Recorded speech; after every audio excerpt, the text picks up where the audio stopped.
Good morning, Justice. How you doing today? I'm doing great. I have a wolf shirt, which I'm really stoked about. Yeah, hang on. I've screwed up our feed just a little bit here. There we go. Now everybody will be able to see this amazing wolf shirt of yours.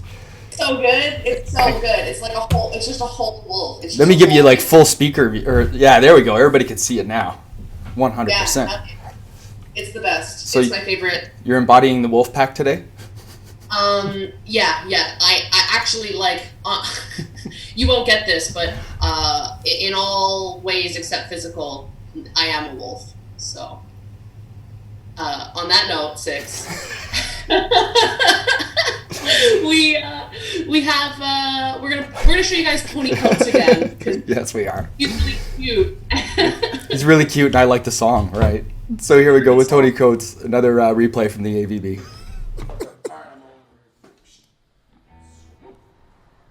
Ladies and gentlemen, Tony Cotes.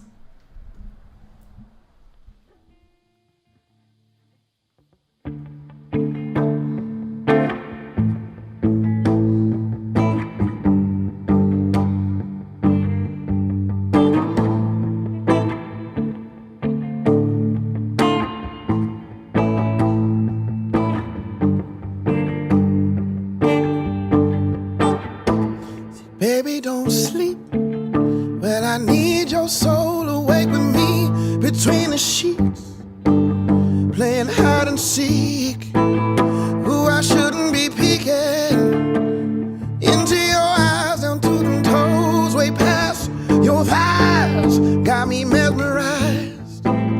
Ooh, 'cause my little bird,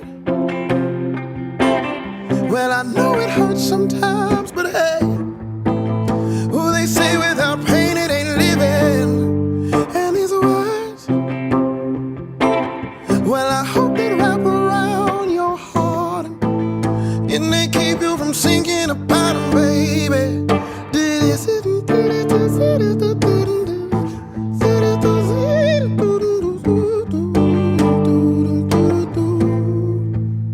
Well, I hope they don't take you away from my loving. Just got way too much of it, honey, built up for you. Oh, ain't that the truth?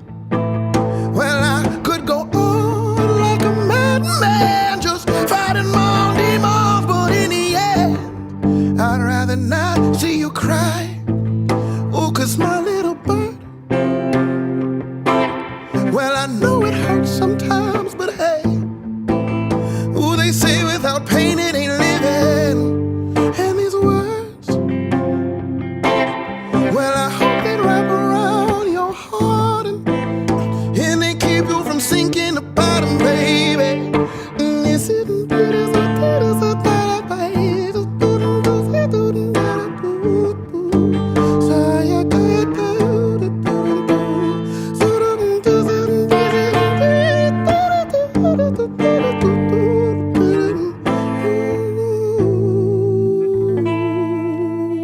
Cause my little bird,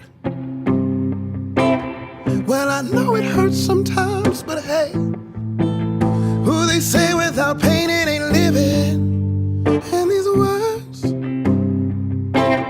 well, I hope they wrap around your heart and they keep you from sinking the bottom, baby.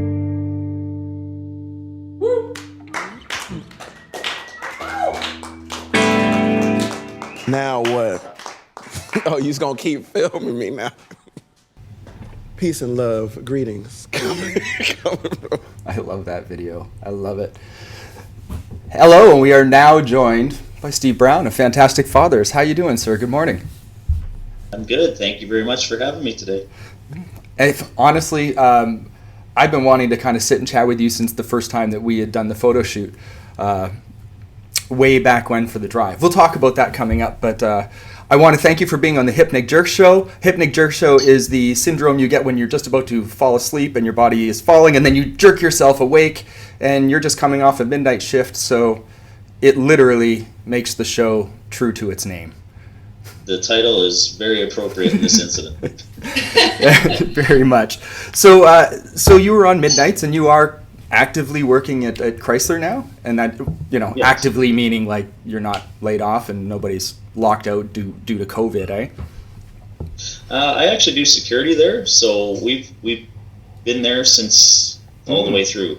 So I haven't, and in fact, we've probably actually been working more than usual, because now that the line is back running and all that, there's so many, safety procedures and protocols going on right now that we have to enforce a lot of those, right? Yep. So technically working more than ever. So Yeah, I would guess. We're running down guidelines and stuff that are recommended through our company, and they change quite often. So you got to kind of stay on top of that stuff. So that's the 40-hour week job. Like, let's just put that aside now, because you're wearing a really wicked shirt. And honestly, what's taking up a lot of your time now is the organization that I had photographed you for, called Fantastic Fathers. Steve, give us a little bit of the background of what Fantastic Fathers is and what you do.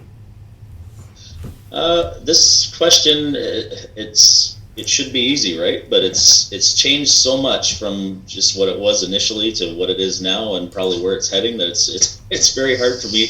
I almost have to break that question down into about 3 different questions. But I guess the overall goal of what we're trying to, what we want to push is just both parents spending as much time with their kids as possible. That's our goal. So we put on events tailor-made to basically help facilitate that, give the parents a place to take the kids.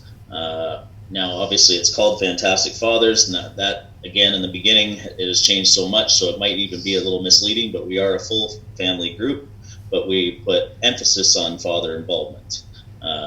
And with that, all the modern studies that have come out, and again, this is no competition. There's nothing against mother versus father or anything like that. We love the moms. We're not like I said, we're not a dad's only thing. We're not a single dad only thing. We're a full family group, but like I say, emphasis on father participation. But with that just comes so many benefits to the kids. Like, Windsor has these problems that, there's so many social pitfalls out there, and you have your problems with drug abuse and drug addiction and poverty and all these things. And one of the things that drives me to do this really is like this 70-80% less chance of this happening to your kids when both parents, especially dad, are involved with their kids. So that's the main motivator nowadays is getting that. Like, that's education. That's the statistics. We want to educate the public on that. So these events that you're throwing and that you put on, tell us, like, you've done a few of them. I've kind of caught wind of them online, but give us a few things that you've done just as samples. Well, the very first one that we did was back in 2016, and I had been a dad for 2 years at that point, and I just kind of noticed that there wasn't really any type of Father's Day event. You had some brunches and stuff like that, but nothing on like a larger scale or something that incorporates fun with your kids or whatever. So we decided to throw a Father's Day event kind of on a whim, and we had planned for 500 people, and we talked like, oh my God, could you imagine if we get 500? And that's what we bought supplies for and everything and all that. And when the day finally, long story short, lots of people came together and helped out and whatever, but on the day of the event, we ended up getting 2,000 people. And we had to start a lineup, and we had to make runs to the store for supplies like crazy. And then That's awesome. And from there, we just, it was crazy. It was the day went off without a hitch, and nobody got hurt, and there was no tears, and it was amazing because I think we were the ones in tears at the end of it all. But that just showed us right there that there was a community need for some dad focused events and stuff like that. So, and then we just took off from there doing smaller things. We started to partner with some places, some businesses, and we started doing like cooking classes at the Superstore. We did some craft classes at Michael's. We did a carpentry class with Home Depot, a music class with Intune, and we just kept coming up with these ideas. Music with dad, carpentry with dad, crafts for dad. And again, moms are invited to everything that we do. We just ask that dad is there, or male parental figure, could be uncle, grandfather, significant other, stepdad, anything like that. But we do want to have a male presence in the room. Mm-hmm. So we just, again, bunch of small events, and then we started to get some sponsors and stuff. So we started to throw some bigger ones, and kind of mostly centered around holidays and stuff, Easter and Christmas and stuff like that. Well, and we actually did a family boat cruise in August that went really well and everything. So the events just started snowballing. That's awesome. Justice and I have been having, a few little chats because I'm building a little bit of a shed in the backyard. I'm doing a few construction things, and Justice has said to me, even your washer and dryer, Justice, or your air conditioner. We've come up with so many things in the last 2 years that Justice and I have been hanging out that kind of involve these little things that are life lessons, parental lessons, and Justice sometimes chuckles. She's like, I never got these skills. I didn't get some of this kind of handed down through the osmosis, right, Justice? Yeah. So I was kind of wondering if this was going to come up, but I came from a super difficult family situation. My father's presence in my life was minuscule at best, and I find I became a homeowner very suddenly and kind of unexpectedly, and was suddenly faced with the realization that not having an active male role model is a massive detriment, because small things around the house that would have otherwise been maybe family activities done together were just not taken care of by outside sources, and now it's just on me to sort of figure it all out. And I'm grateful infinitely for Six to have been so willing to help. Dude, we just got to throw that back to my dad. My dad was my dad is still in my life, constantly helping me build the shed I just finished. But, growing up in a household, my dad worked at GM and was never, my dad's not a mechanic kind of guy, but I knew how to change oil on the car. I knew how to fix a flat tire. I knew how to, jack up the car. All those little tiny things that for me, I was more centered in the arts. So my ignorant youth that I was really wanted to kind of shove all that away and not necessarily, honestly, probably not want to spend that time and not want to burden my mind at that point in time with those sorts of lessons. But through osmosis and just through them kind of continually happening, you learn a lot. And, you guys are getting into those things where you're teaching things like carpentry and you're teaching things like cooking. And it's pretty cool that it's not just, these super huge, monumental life events that you're dealing with. You're literally kind of back to that mundane. Let's just go back to some of the basics here and just kind of start to build again. They're fun events, but they're also educational too, like you're saying. Yes. So they serve both purposes. I just wanted to send a quick shout out to Eric Benici, who's in the chat. He said hello and good morning. Oh, yeah. Another guy that's probably out there pushing your events too. It's really good to see the community out there with the support. Yes, Eric is awesome, and I know he's probably sweating at Chrysler as we speak right now with his mask on and safety glasses and everything. So. Yeah, we had him on the show just on Monday actually, and chatted a little bit about what he's been doing with Eyes on Windsor. I saw that. So go ahead. Sorry, Justice. I just want to ask, so you've been running this since about 2016, and I sort of wonder, has there been a community that's kind of grown up around you? And if so, how have you seen the effect on the kids? How are the kids sort of reacting to all of this? How are they feeling about everything? Yeah, I mean, we've built some serious momentum, and we have basically you have your regulars that attend all the events. And they love them, and anyone who's been to our events, they, especially when the moms, they see that it's not just, for dads or whatever. Because we really, when I first started this and called it Fantastic Fathers, it was literally, it was a Facebook page, and I was jealous of all the moms groups because they had so many things going on for the moms. They had their moms walks, their moms yogas, their moms this, moms that, and I was like, man, they're really doing this right. How come there's none of this for dads? So I started it, and it was basically just for us to, share information, post stories, and from there it became like, you planned a few play dates here and there. Hey, I'm going to be at this park on this day, or we're going to Cotes on this day, and it started taking off. And then with that, I started to get the messages about, hey, I need some help. Are you guys able to help us? Or this situation's going on, or I'm being alienated from my kids, and I got all these, sad stories and things that I wasn't equipped to deal with or handle at the time, and even currently. But we're working on it now. We partnered with some local agencies, and we can give referrals, and then eventually someday the 10-year plan is to be able to have all this type of thing in-house, and our own counselors and legal advice and stuff like that, whatever. But that's the 10-year plan.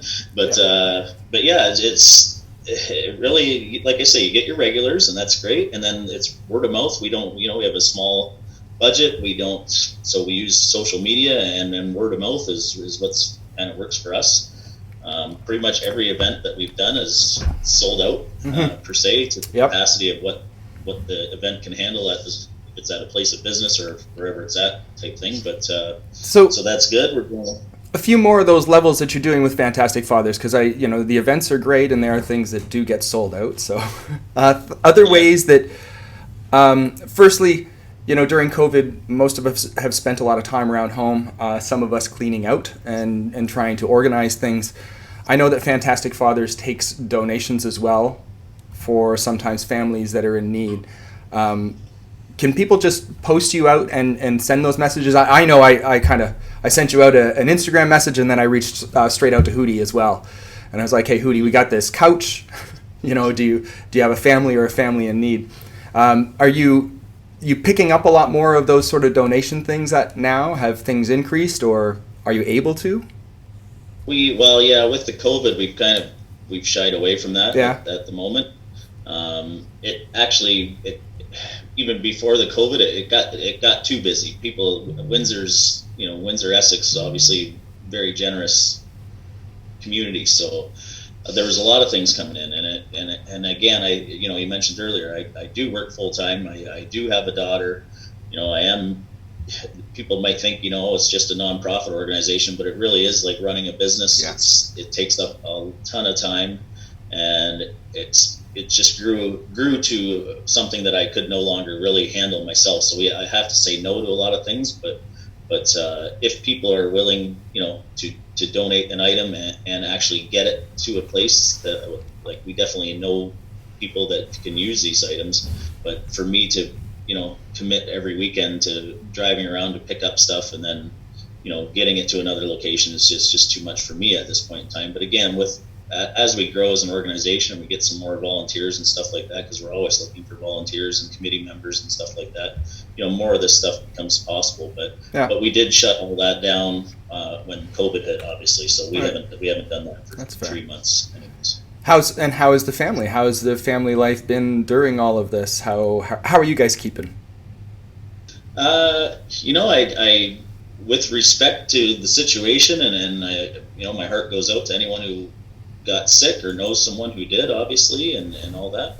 But to be honest, it hasn't been that bad. I mean, my daughter's only 6, so in the beginning she missed her friends at school and stuff like that. But I guess it would be, depending on the age of your kid, is kind of the level of. I mean, much harder to probably keep a teenager cooped up for 3 months than it would be a 6-year-old, right? But it's been really good. Like I've called it bonus time from day one. It's just more time for me to spend with my daughter, and we've done so many things, and I believe it, and I learned so much, because every time I would see her or be with her, I always felt like I had to knock a home run out of the park with her. I had to take her here, I had to do this, and everything was like $60, $90, just flying out of your wallet every time, because you want to just have that, make sure you're trying to guarantee that great experience. And in the end, it kind of brought a little tear to my eye. It was a few weeks ago now, but I go, honey, what's your favorite thing to do with Dad? And her answer was just like, she liked to sit at the table and do crafts, like little dollar store crafts or coloring and stuff.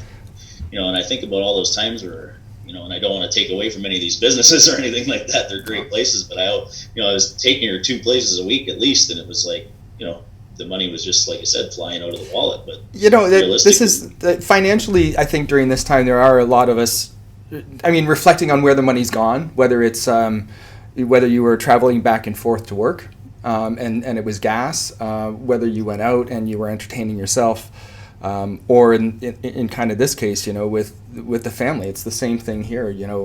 Our spending has obviously dropped as far as the entertainment goes, but the entertainment level has gone up because they've literally taken, I have 10 skateboards here, different sizes, so the kids get out and skate, and then they can even like let a neighbor friend borrow a skateboard. So they're getting out a lot more. And, I kind of joke, I'm a little bit brighter than normal here, but my kids have all of my lighting stands and every single one of my sheets that I use for photography, and they have this huge fort built into. So like this is like the second or third fort that we've built, and they are massive, and they'll spend days in these things, just enjoying their time. Yeah, and then I got a 6-person tent set up in my basement right now. Oh yeah, it's put in the basement. I know. You're like things that you can do in the house that you would normally never do. It is a totally different time, and Justice is even playing things like Animal Crossing with my girls. So even during the day, they're playing video games at different locations and talking about literally cleaning up their house or decorating their house, which is on Animal Crossing. So. Even the way that they spend time, they spend time with my brother-in-law the same way, who lives in Vancouver. So the way that they're spending their time, and I think that, like you're saying, that entertainment level that they need seems to kind of be coming back down to a little bit more realistic level. Like not every day has to be a crazy roller coaster and, cotton candy. And I think that during this time I've seen a little bit of my kids' attitude change a little bit like that. And then speaking with other parents and other people, I think a lot of us are having that attitude kind of change. I plan on keeping things, pretty much status quo the way they've been going, even when everything fully opens back up. I mean, we're obviously going to go places here and there, but really, like when she said she just likes the one-on-one bonding time, I mean, that was, like I say, it almost brought a tear to my eye. It was so great to hear it, right? Do you think that what you've taken in the last 3 months might change the way that you handle or some of the stuff that you teach with Fantastic Fathers? Is there lessons that you've learned during this that maybe you would not have considered or thought about before? Kind of yes and no. Like I now I realize that even these little smaller classes that we were doing, the 10, 15, 20 people thing, those are very important. Those were kind of like our filler back in the day, you know what I mean? Like, well, we got a big Easter event coming up. We got a giant Christmas event coming up. We got a golf, indoor golf thing coming up. Those are like we call those like our quarterlies. And, tons of planning and everything goes into those. But then we were using these as our filler events, whereas now we're kind of learning like these events are equally as important. So I guess in that way, yes. So we're planning more of those and some of the going to some places that we haven't been to yet, and getting new things going. So, we did a hairstyling place with teaching dads how to do the braids and pigtails and ponytails and stuff like that. So we want to get in. And as you mentioned earlier about those life things, there's, I don't know if you've seen it yet or heard about it, but there's actually, when COVID first hit, we were racking our brain trying to figure out, okay, we obviously needed an online presence. Yep. We didn't have that at all, basically. So I downloaded the Zoom app and started brainstorming some ideas and that. And I was getting ready to go out to basically show people things, like you said, educational things that you kind of need, and how to change a tire and stuff like that. But this guy on YouTube beat me to it, and basically it's the life lessons. He's a YouTube sensation right now, and he's probably about a late 40, maybe early 50-year-old dad, and he just does the basics. He changes a tire, he fixes a leaky faucet. I've seen this. How to tie a tie, Yeah. And he's got millions of followers now, and he's just got the right amount of little dad humor and the total dad look to him, and he's just putting these videos out, and they're great. So I'm gonna copy him. I We're will. going to start doing. Why not? During all of this, you mentioned Zoom. You mentioned a lot of the technology. I want to also give a little tip of the hat to you guys for doing now an online kind of podcast or series. I don't even know if it's a podcast, but you have 4 of them out. I just caught the last one, so they're out online, which is great for anybody who isn't able to always attend or reach out or be able to speak to you on Zoom. So there's some great little ones that are out there. The last one I saw was on internet security and talking to your kids about it, which I think is, in this time right now, is extremely important. So you're touching on some pretty awesome things in your own little series. So, back at you for doing that. And I think that copying that guy is probably the best thing. Honestly, it's the best form of flattery. The guy's doing a great job, or that is a great kind of series. And, on my end, I saw a family friend of ours starting to do baking bread. So it's my friend Johanna and her son Lucas. Lucas is 14, 15 now and skateboards, but Johanna has now been taking him through the different types of bread that she makes. So they now have a series of 6 different types of bread, and we've learned how to make bread from that sort of stuff. So I think the way that families are kind of connecting and then using some of this technology to get out there is really great. And I want to see you do more of those things within this community, with this community, with what we need. So somebody on YouTube, that's awesome, but there might be something that we need a little bit here as well. Right, yeah, and there'll probably be some entertainment value in that too, because I'm kind of the opposite of you. I didn't really get that handyman gene passed down. I was more the flashlight holder growing up. So, and apparently I wasn't very good. I wasn't good at that. I was told that often. Too, yeah. I was the flashlight holder, and my dad got totally frustrated. Me going around and potentially changing the tire on a car and doing some things there's gonna be some comedic value to that as well. That's awesome. Justice and I usually try and end this off, unless you got something else, Justice, you want to add into this? No, I'm not a parent, and I don't have parents, so this one's I'm a little stuck. Yeah, but what? You know what? We want to reach out to everybody in the community. So sometimes just when I say I'm looking for sponsors or something like that, and I go to a meeting and someone will say, well, I'm not a parent, so why should I be involved or interested in that? And my answer to that is,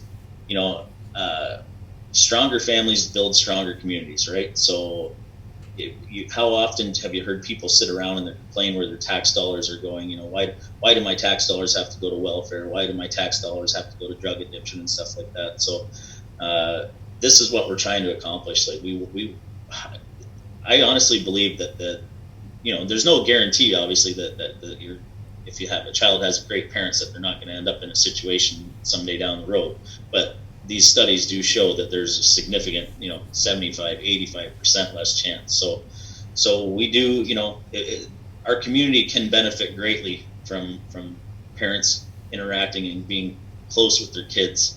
And that's where it comes in. Yeah, okay, so you don't have kids or whatever, but if you're involved in your community and you want to see the community do well, especially I say with what's going on in Windsor with the drug addiction and homelessness and all that. I mean, this is something that I think 10 years from now or 15 years from now we might look back and say, we helped put a little dent into helping to solve that issue, because nobody has the answer. Well, I haven't heard any. I'm gonna kind of put this just a little bit back on Justice and give her a little bit more credit than she's obviously giving herself. But having somebody that's a chosen family friend, or you make the family you have as well. Justice has been there, for my kids. She is kind of part of our little family, and the friends of family are important too. So thanks to Justice, and I know that's hitting you in the heart, but that's what this is supposed to do. That's what today is supposed to do, and I want to thank you, Steve, for taking the time out and letting us know a little bit more of Fantastic Fathers. And I'm going to do something a little bit kind of funny at the end of this here. I have a memory that I'm going to share. Steve, I don't even know if you're going to be able to see this because we're going to cut to my little my phone, but we've been saying sometimes, sometimes you have to steal memories from the past and bring them forward so you're feeling good. And here's a little one from my daughter and my wife from about 7 or 8 years ago. See if I can get it to play. Where the watermelons back to my I dare not, for if I do, my mother would say, have you ever seen a cat wearing a down by the bay? And that was Down by the Bay by my youngest. And thank you for enjoying an hour or half hour with us, Steve. Please, everybody, check out the links and make sure you catch up with us tomorrow. We got another great show. Thank you very much. Awesome. Thank you so much. Bye.